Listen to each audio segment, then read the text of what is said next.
Este programa é livre para todos os públicos. Nós que somos filhos da ressurreição, que vivemos o desafio diário de ressurgir, de reencontrar o caminho que nos leva ao Senhor, essa canção que faz parte do CD O Amor Me Elegeu, uma belíssima composição do Valmir Alencar, que traz justamente o tema do Evangelho, que nos faz pensar a história dos dois discípulos de Emaús, sempre colocando-nos na cena. Os dois discípulos viviam a desilusão do Calvário. Quantas vezes nós já falamos aqui que o Calvário foi uma experiência para os discípulos de desilusão? Eles acreditavam que o reino de Deus, que Jesus tanto dizia ter vindo implantar, aconteceria ainda com a presença de Jesus. Muitos tinham uma ilusão não, né? Uma compreensão. Nós não podemos dizer que eles estavam iludidos. Eles apenas ainda não tinham o conhecimento da plena verdade. Conviviam com Jesus, escutavam o tempo todo aquele discurso libertador do Senhor e acreditavam que a libertação que o Senhor dizia, que o novo reino que o Senhor prometia tanto em seus discursos, seria de repente demolir as estruturas do Império Romano, retirar os romanos do poder, sair daquele jugo de escravidão que o povo vivia.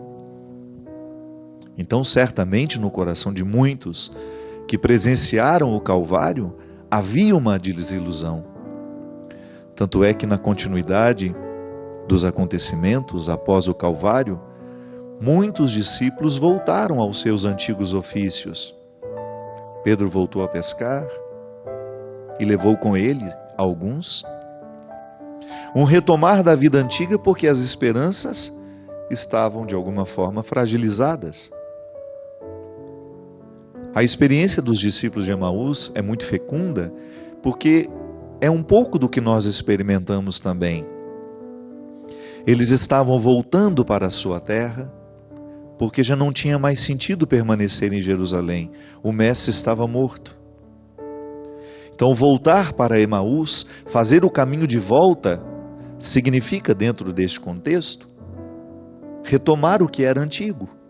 Vamos lá, já que não deu certo o que ele nos prometeu, vamos retomar a nossa vida. Então, é claro que esses dois, e nós não podemos dizer que são homens, se são mulheres, são discípulos. Eu gosto de pensar que é um casal. Uma família que volta depois de um processo de desilusão. Volta para reencontrar o seu mundo e ressignificar o que havia ficado, o que havia sobrevivido. Certamente esses discípulos também tinham deixado tudo para estar com Jesus. Então eles experimentavam essa desilusão, não deu certo. Aquilo que nós havíamos planejado para a nossa vida caiu por terra. E enquanto fazem um caminho de volta, desesperançosos, eles encontram Jesus e não o reconhecem, porque já é um Cristo glorificado. Os olhos não podiam perceber que aquele homem que caminhava com eles e que puxava um assunto, porque Jesus é muito pedagógico, Jesus faz a cura liberando do outro, pela palavra, o que é amargura. É tão interessante a gente perceber Jesus puxando a língua das pessoas antes de realizar a cura. Justamente para nos ensinar que no processo de dizer o que nos angustia, nós já iniciamos um processo de cura. A cura vem quando nós também conseguimos verbalizar aquilo que nos amargura. E foi isso que ele fez. Certamente percebendo a tristeza no olhar daqueles dois, começa a perguntar para eles: qual é o motivo da angústia? Qual é o motivo da tristeza? E então eles começam a dizer: tu és o único forasteiro nesta terra que não sabe o que aconteceu? Será que só você não conhece o motivo da nossa angústia? Ah, minha gente, é tão significativo este voltar para casa dos discípulos de Emaús. Este caminho de volta Este caminho que coloca Jesus como aquele que vai ajudando a ressignificar o que eles voltam para buscar. Na verdade, eles voltam para casa desiludidos, mas quando chega no lugar de seu destino e o mestre insinua que continuará o caminho, os discípulos convidam que ele ficasse, porque já era tarde. Um dia inteiro de caminhada, certamente estava cansado. Fique, nós lhe oferecemos o pouso, né? Já é tarde, o dia se declina. E Jesus ficou com eles. E no momento de partir o pão, eles o reconheceram. Porque o partir do pão é significativo na Sagrada Escritura. Não é só matar a fome do corpo, mas é também matar a fome da alma. E então, os discípulos perceberam que o Senhor havia ressuscitado. E o principal sinal da ressurreição na vida dos dois é justamente o partir do pão. Isto é, continua em nós, é o alimento que nutre a nossa esperança, o Senhor aqui. Então já não chore, Jerusalém, o Senhor está vivo, Ele ressuscitou. Fico pensando que nós também, nos nossos caminhos, nas muitas estradas, e aqui eu pego o termo estrada no sentido metafórico, esses caminhos que nós andamos por dentro, que não são os caminhos que nós andamos por fora. Ainda ontem, presidindo uma cerimônia de um casamento, eu falava com os noivos que essa distância que eles andam da porta da igreja até o altar não é nada perto das distâncias que eles precisaram andar um dentro do outro para que aquele casamento se tornasse possível. Ainda fiz questão de catequeticamente dizer, né? O padre não celebra casamento de ninguém. Quem celebra casamento são os noivos. Eu nunca celebrei casamento. Eu apenas presido. Porque quem celebra o matrimônio são os noivos. São eles que estão recebendo um dentro do outro. Eu lhe recebo como minha esposa, eu lhe recebo como meu esposo. O sacramento é celebrado por eles, eu estou apenas ali em nome da igreja presidindo. Mas quantas distâncias eles precisaram andar para que eles tivessem o direito de dizer: eu escolho você, eu quero você em minha vida. Talvez seja por isso que muitos casamentos nem aconteçam de verdade, né? Porque as partes não estão celebrando. E a igreja é muito sábia em declarar nulidade assim. Não houve a celebração das partes. O que houve foi apenas um teatro. E o padre, muito bem intencionado, achava que presidia o que não estava acontecendo no coração dos noivos. As distâncias que nós andamos por dentro são essas que nos fortalecem, são essas que nos unem. Eu canso de dizer isso, né? Não basta morar na mesma casa, não basta a gente ter o mesmo sangue, não basta a gente ter o vínculo do parentesco. Se a gente não andou dentro do outro ao longo da nossa vida, nós não somos íntimos de ninguém. Podemos até ser parentes, familiares, mas nós não moramos um dentro do outro. Essas distâncias que nós andamos por dentro, essa que os noivos precisaram andar para que de fato se casassem ontem, e essas distâncias que os dois discípulos de Emaús precisaram andar dentro deles para reconhecer que aquele que estava ali de fora, comendo com eles, era o Senhor que havia sido crucificado, mas que agora estava glorificado e que estava ressuscitado, presente de uma outra forma na vida deles, continuando no coração e na mente. Ah, minha gente, quantas vezes nós também caminhamos amargurados, decepcionados, entristecidos, desanimados, angustiados, deprimidos, ansiosos. Quantas vezes nós também estamos vivendo os nossos deslocamentos, volto a dizer que não são meramente geográficos, Não é um andar daqui até ali, mas é um andar aqui dentro. Eu precisando andar na direção de um Padre Fábio que eu ainda não sou, mas que eu posso ser pelo poder do céu, pelo poder daquele que me elegeu. Mas um Padre Fábio que eu não alcançarei se eu insistir em permanecer parado onde eu estou. Se eu não ousar crescer a partir dos meus erros, dos meus equívocos. Sim, os momentos em que nós erramos, em que nós não fazemos o que poderíamos ter feito, ou então nos momentos da vida em que nós erramos cruelmente com os outros e com a gente, são felizes oportunidades que nós temos de caminhar na direção de um novo ser que podemos ser. Todos os dias nós precisamos fazer o mesmo trajeto dos discípulos de Emaús. Seja para avançar, seja para retroceder, porque tudo é caminho. Não é só caminho aquele que nos leva para frente, é caminho também aquele que nos faz regredir, porque às vezes o avanço só é possível quando honestamente nós reconhecemos que precisamos dar alguns passos atrás para buscar o que nós esquecemos. Às vezes nós esquecemos coisas importantes da nossa história. Às vezes nós temos uma ilusão, né? E escutamos muito isso. Pessoas bem intencionadas que dizem, esquece isso, já passou. Não é tão mágico assim. Sim, há muitas coisas que nós precisamos esquecer, ir adiante, esquecer as mágoas, os rancores, os ressentimentos, porque senão a gente não caminha para frente. Fica ali parados, estacionados. Mas às vezes a gente não pode, a gente não tem o direito de esquecer detalhes da nossa vida que ainda precisam ser corrigidos por nós. Hoje eu falava com uma grande amiga, conversei um tempo precioso e eu fiquei muito feliz porque ela é muito especial ao meu coração, mas ela não tem muita facilidade de falar do que lhe pesa.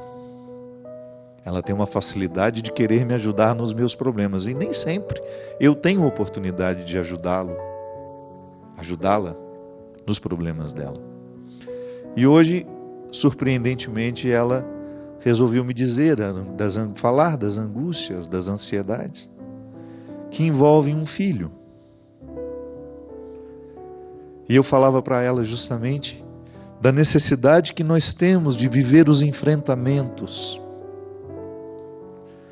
Às vezes, no desejo de fazer bem aos nossos filhos, nós vamos passando por cima de alguns enfrentamentos e a gente não vai fazendo na hora certa e de repente aquele filho desaprendeu tantas coisas ou não aprendeu tantas coisas que deveria ter aprendido porque nós privamos demais os nossos filhos dos problemas.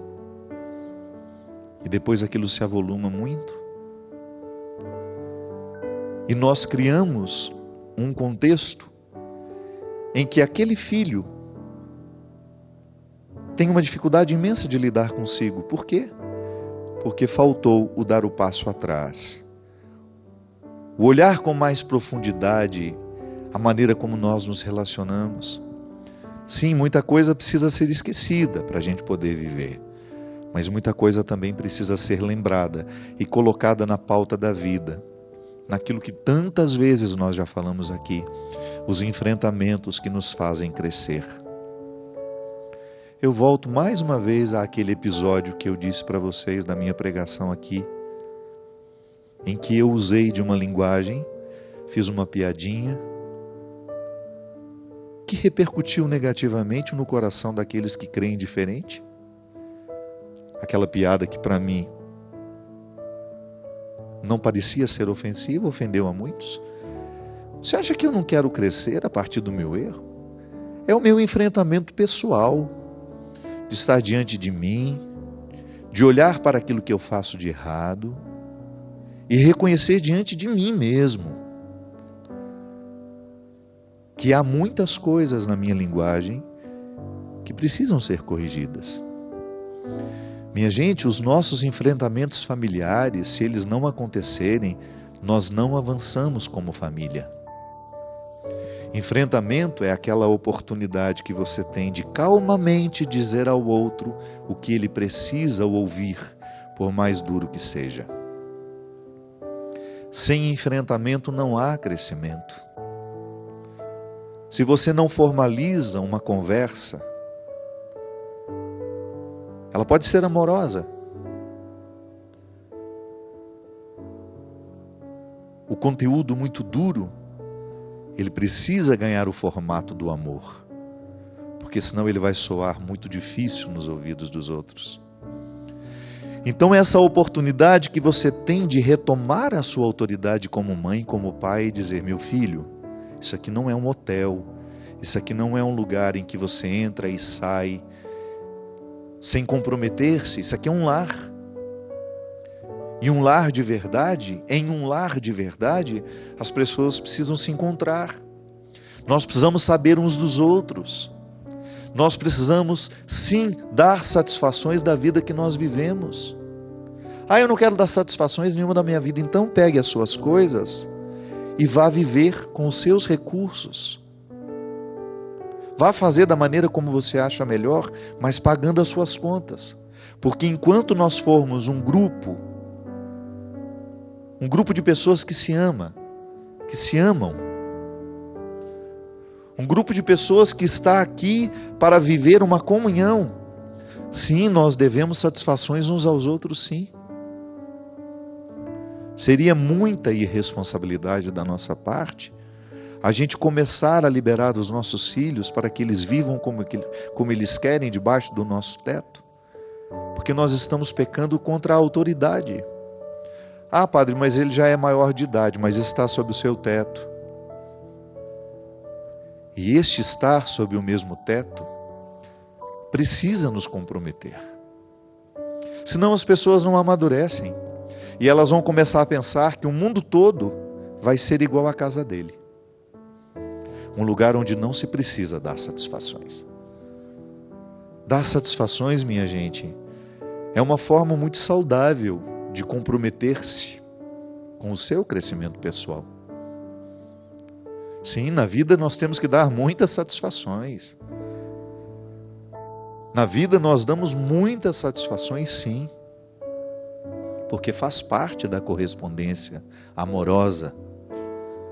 Eu me interesso, sim, por aquilo que eu posso fazer pelos que amo, e me interesso sobretudo por aquilo que percebo que eles podem fazer por eles mesmos. E quando não há essa correspondência, eu no papel de pai, no papel de mãe, no papel de irmão, eu tenho o direito sim de pontuar. Não aos gritos, mas através de uma conversa amorosa, como convém a pessoas que se amam.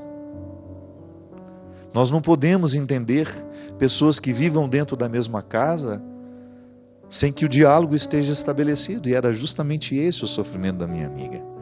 De perceber que um status quo foi se estabelecendo e as pessoas foram se acostumando a não perguntar e a não serem respondidas, a não se sentirem motivadas a dizer, a darem satisfações de onde vão, aonde estão, com quem estão, como gastamos o nosso dinheiro, com quem gastamos o nosso dinheiro. E aí nós vamos ficando amargurados porque nós vamos percebendo que nós não estamos cumprindo o nosso papel. Sim, porque o que realiza pai e mãe é justamente a percepção de que a autoridade está sendo exercida de maneira amorosa e que ela está repercutindo na maturidade do filho. O que faz com que os irmãos estejam satisfeitos uns com os outros é perceber que há uma ligação saudável entre eles. Sim, há divergências. Todos nós temos divergências dentro das nossas casas. E eu sou especialista nisso.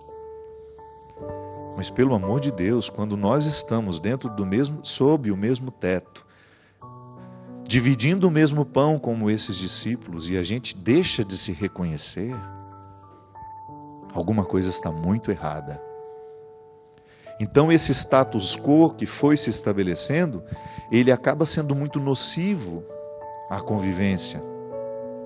Porque a gente se acostuma com o silêncio do outro, a gente se acostuma com a irresponsabilidade do outro, a gente se acostuma com a grosseria do outro. Porque chega um momento que o silêncio é grosseria.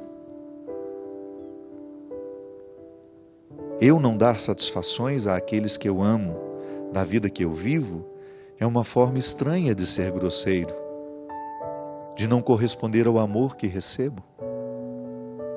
Não há nada mais triste do que a gente ser transformado em caixa eletrônico. Não há nada mais triste nas nossas relações familiares, aqueles que têm um pouco mais condições do que os outros, de serem interpretados como caixas eletrônicos. Um cartão de débito que você procura quando precisa de alguma coisa. Isso não é amor. Nada pode nos frustrar mais na nossa relação pessoal do que você perceber que o outro lhe interpreta assim, como um caixa eletrônico que a gente busca, retira o que precisa, dá as costas e só retorna quando uma nova necessidade nos surpreende. Transformar o outro numa instância prática de solução de problemas é uma crueldade sem tamanho. E isso não é amor. Isso é relação utilitária. Isso é instrumentalizar o outro. É retirar o significado mais profundo que o outro tem. É meu pai, é minha mãe, é meu irmão. Não é o meu caixa eletrônico. E a ele devo satisfações, sim, de olhar nos olhos, de contar o que está acontecendo, quais são as minhas dificuldades, quais são os meus desafios, quais são as minhas dores, por que me tranco dentro do quarto, por que sofro dentro do quarto, por que passo a minha vida ali trancado. É direito do outro ter acesso ao que nós sofremos. Quando a gente começa a se blindar e não permitir que o outro tenha acesso aos nossos sentimentos, nós estamos cometendo uma crueldade com o outro. Porque quem nos ama de verdade sofre dobrado quando nos vê assim. Então a experiência dos discípulos de Emaús, ela é profundamente familiar e nos ensina hoje e sempre que se nós não nos sentarmos para partir o pão e todo o significado disso, eu convoco todos os significados do estar à mesa com o outro. Se nós não fazemos isso, minha gente, nós vamos nos tornando estranhos que vivem dentro da mesma casa. Estranhos que convivem, mas não comungam. Vou atender aqui uma pessoa que me escreve, não quer ser identificada. Ela diz assim: Padre Fábio, boa noite. Eu não sei o que fazer. Me vejo numa vida sem saída. Passo o dia trancada no meu quarto chorando, não consigo me aproximar das pessoas. Tenho muita dificuldade de me expressar sobretudo os meus sentimentos. Tenho grandes problemas com a minha mãe. Nós nunca nos demos bem. Não queria que a nossa relação fosse do jeito que é. E é por isso que eu me isolo. Eu sei que não deveria ser assim. Sei que as mães são divinas e por isso eu me culpo e choro muito. Eu tenho uma grande dificuldade de pedir perdão, de perdoar e vivo com o coração cheio de mágoas. Já tentei mudar, já tentei ser diferente, mas em todas as vezes eu falhei. A cada dia eu me vejo mais sem saída. Minha filha, você tem aqui um combo de situações difíceis, né? A começar pela sua relação com a sua mãe. Primeira coisa, retire do coração toda a culpa, essa história que a mãe é um ser divino. Desromantiza isso. É importante a gente olhar para a nossa mãe com muito respeito, mas faz muito bem à nossa saúde emocional quando a gente olha para ela como alguém que também pode receber de nós uma correção fraterna, amorosa. As nossas mães não podem ser consideradas criaturas intocáveis pelo simples fato de serem mães. Não, mães erram. E não são divinas, não, elas são sagradas. Elas são especiais, porque são elas que nos tornaram possíveis. Então a nossa relação com elas será sempre de gratidão. Mas não significa que a gente não possa colocar os pingos nos is. Há tantas diferenças entre nós e elas. Claro que às vezes algumas pessoas têm muita facilidade de lidar com a mãe. Eu, por exemplo, sou um testemunho assim. Eu não me recordo na minha vida de ter tido grandes embates com a minha mãe. Não, sempre me dei muito bem com ela. Mas eu não posso negar que em muitos momentos da nossa história, eu precisei também desmistificar algumas coisas da minha relação com ela e tive coragem de dizer, com muito carinho, claro, com todo o respeito que ela merece, que eu não achava aquilo correto. E minha mãe, sendo uma mulher muito dócil, sempre foi muito dócil, minha mãe nunca foi uma mulher teimosa, de ficar insistindo nos erros dela, não, ela tem uma humildade, uma facilidade de reconhecer erro, que facilitou muito a vida dela, facilita muito conviver com ela. Mas eu precisei em muitos momentos dizer, pontuar, da mesma forma como já acompanhei pessoas que têm muita dificuldade na relação com suas mães. Outro dia mesmo, ouvindo uma pessoa, ela estava tão amargurada porque ela tinha identificado que ela tinha ódio da mãe dela. E ela vivia justamente esse conflito, né? Como é que eu posso ter ódio pela minha mãe, sabendo que minha mãe fez tudo o que pôde fazer por mim? E aquilo para ela pesava tanto, que quanto mais ela sentia o peso de saber que ela tinha essa profunda dificuldade na relação com a mãe, muito mais se tornava pior, porque ela não conseguia nem verbalizar isso. E um dia teve uma explosão com a mãe, quase houve uma agressão física. Por quê? Porque isso não foi terapeuticamente tratado no momento certo. A gente vai deixando encher o pote, né, e de repente transborda da pior forma. A nossa relação com a mãe, ela precisa ser sempre respeitosa, mas nós temos que ter a coragem de estabelecer o limite. Sim, às vezes a mãe, num gesto de extrema... Às vezes elas são muito bem intencionadas, mas elas criam um excesso de proteção. E o excesso de proteção nos sufoca. Não é bom viver sufocado pelo amor da mãe. Então, às vezes, nós podemos dizer, mãe, a senhora está exagerando aqui. Não há necessidade desse acúmulo de cuidado. Claro, elas vão estranhar, mas aprendem. Tudo. Sabe por quê? Porque aprendem por causa do amor que tem por nós. Então, às vezes, você que me escreve aqui, a sua dificuldade com sua mãe, ela vai ficar cada vez maior se você não tiver coragem de fazer isso que eu falava no início do programa. Viver o enfrentamento, de sentar com ela e amorosamente pontuar quais são os pontos, quais são os aspectos do relacionamento entre vocês que está sendo difícil. Não vai virando as páginas sem resolver a lição de cada dia. Sim, e vocês que são mães, fiquem atentas. A maneira como vocês estão lidando com as dificuldades dos filhos de vocês, com vocês. Uma das coisas que é muito comum na relação familiar é que a mãe, às vezes, sem perceber, ela valoriza um pouco mais o filho, aquele filho que é mais parecido com ela, que correspondeu mais o que ela esperava, e aquele que não é, vai se tornando cada vez mais,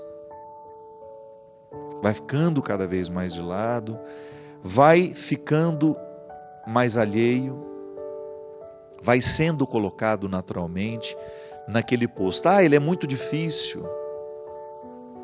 Sim, pode ser que não seja ele difícil. Pode ser que a dificuldade não esteja nele, pode ser que a dificuldade esteja em você, que ainda não foi simples o suficiente para reconhecer que seu filho não tem a obrigação de ser um desdobramento seu. Filho não é o acelerador que você pisa para poder chegar longe através dele em lugares que você sempre quis chegar, mas não conseguiu. Às vezes nós queremos fazer dos nossos filhos os nossos aceleradores. Nós queremos, eu tinha tanta vontade de fazer medicina, você vai fazer. Eu não tenho obrigação de ser o lugar da realização da minha mãe, não. Se por acaso coincidir o sonho que ela tem para mim, que bom. Mas não é prioridade minha fazer a vontade da minha mãe para que ela fique satisfeita comigo. Não, a minha prioridade é descobrir o que de fato nessa vida me realiza. E minha mãe, porque me ama, olha para aquilo que eu faço, que me realiza e se realiza também, ainda que isso seja contrário do que ela esperava para mim.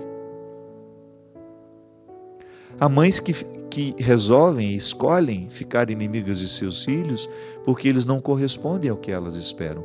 E eu não estou falando de uma inimizade declarada, viu? De não falar mais, de não se encontrarem. Não estou falando não. Estou falando daquela inimizade velada, que fica sempre um alfinetando o outro.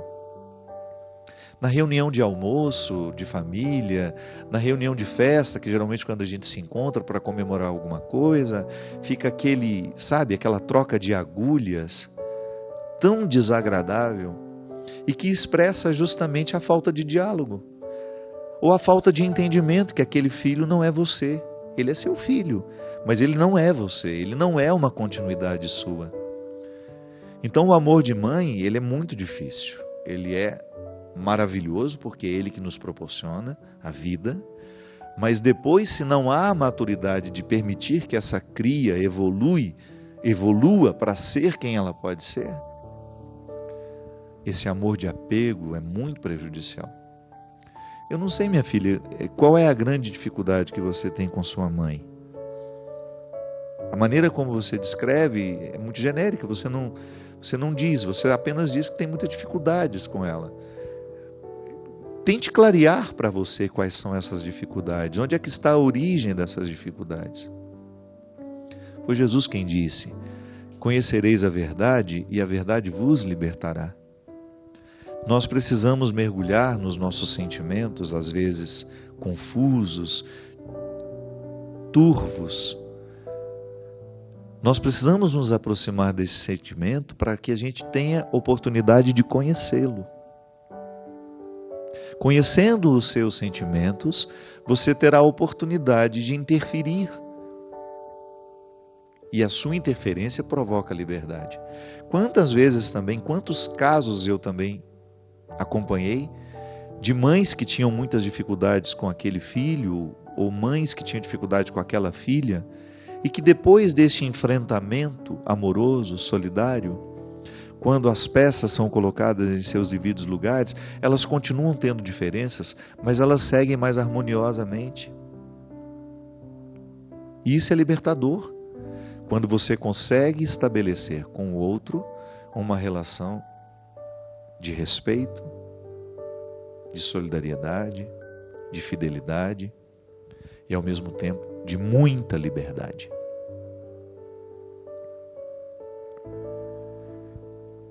As suas dificuldades passam, certamente, pela sua incapacidade de lidar com você. Não é normal a gente querer ficar trancado num quarto o dia inteiro. Não é normal a gente se sentir tão frustrada com a vida que a gente está vivendo. Problematize o porquê você fica trancada dentro do seu quarto. Enfrente-se. Não fique com essa resposta fácil, de dizer, hoje eu não quero sair, eu estou mal. Por que está mal? Por que não quer sair? Faça perguntas que de fato lhe façam chegar ao cerne da sua verdade. Conhecereis a verdade e a verdade vos libertará. Jesus nos convida a viver constantemente a investigação que nos faz chegar ao conhecimento da verdade. Quem não se conhece, certamente não terá facilidade de lidar consigo. O autoconhecimento é necessário demais até para a gente ter condições de vencer os nossos desafios. Não se acostume com o seu jeito triste de ser. Problematize isso, pergunte-se por quê. O porquê dessa tristeza. O porquê não querer sair do quarto. Peça ajuda. Às vezes nós estamos vivendo desordens químicas que são frutos justamente da nossa má alimentação, dos nossos hábitos ruins. Procure ajuda terapêutica, procure um médico. Sim, a tristeza pode ser química, nós sabemos disso. Nós vivemos, minha gente, de maneira muito errada. E nós vamos nos acostumando com esse jeito errado de viver. A gente, em um determinado momento da vida, para de prestar atenção naquilo que de fato importa em nós. A gente presta atenção em tudo. A vida dos outros nos interessa tanto. A gente passa horas e horas vendo séries, na televisão, no computador. Nós nos interessamos pela vida dos artistas, nós nos interessamos pela vida dos outros e dedicamos tão pouco deste interesse a nós, aquilo que nos move, aos nossos desejos, aquilo que estamos fazendo da vida. É tão cruel quando a gente percebe que nós estamos desperdiçando um tempo precioso, prestando atenção no lado de fora. Volta ao início do programa. É importante demais que a gente volte os nossos olhos para dentro, porque é aqui no dentro que nós podemos identificar a nossa verdade. É aqui neste encontro pessoal que você saberá dizer se você está feliz com as escolhas que você está fazendo. É aí, andando os caminhos de dentro, essas estradas sinuosas que podem lhe levar ao cerne de sua verdade. É andando estes caminhos tortuosos que você vai encontrar as respostas que você tanto necessita para bem viver. Não se acostume com as respostas rasas que você já lhe respondeu sobre você. Cave um pouco mais. João Paulo II dizia que nós devíamos entrar em águas mais profundas. Ele se referia à evangelização. E o primeiro passo deste entrar em águas mais profundas é justamente o mergulho que nós precisamos fazer em nós mesmos. Ou você acha que o convite à evangelização é para você sair e ir falar aos outros? Não, isso é uma consequência. Primeiramente, é entrar nas águas mais profundas do seu coração. Essa experiência de autoconhecer-se, ela é fundamental, porque é a partir dela que você tem condições de avaliar o que você vive, o que você escolhe, o que você ama, o que você despreza. E é a partir desta experiência, deste olhar dentro, que você vai tendo condições de estabelecer metas. Deus age assim em nós, minha gente, num constante jogar para dentro, para que você tenha condições de ficar a sós consigo. E estando a sós consigo, está também a sós com Ele. E quando você fica a sós com o Senhor, tudo se esclarece. É muito precioso o esclarecimento pessoal, porque é Ele que nos ajuda a projetar uma vida melhor, ou então retroceder para consertar alguma coisa que não ficou bem. Viver consiste em ir adiante, mas também retroceder. Viver bem consiste em ir adiante, mas também retroceder. Retroceder é absolutamente necessário às vezes, para que a gente siga mais leve, depois de ter reorganizado aquilo que nós sabemos que ficou para trás e que não ficou ajeitado dentro de nós. Aí sim você vai mais leve, você caminha melhor, porque no gesto de retroceder, você desfez um fardo que lhe privava de ir adiante. Ir adiante é a meta de todos nós. Eu quero ir adiante. Eu quero alcançar este Padre Fábio que eu posso ser, que eu ainda não desfruto, às vezes por preguiça, por estar acomodado. Eu quero alcançar este Padre Fábio que Deus me convida a ser. E eu só posso alcançá-lo à medida em que eu ando por dentro, em que eu vou criando dentro de mim essa disposição interior de alargar os caminhos e a consciência e fazer comigo, proporcionar-me o mesmo que os discípulos de Emaús puderam viver, estando a sós com o Senhor, partilhando o pão, chegaram ao conhecimento da verdade. É isso que eu desejo do fundo do meu coração. Que estejamos sempre atentos às oportunidades que a vida nos dá, de sermos julgados para dentro e assim chegarmos ao conhecimento da verdade.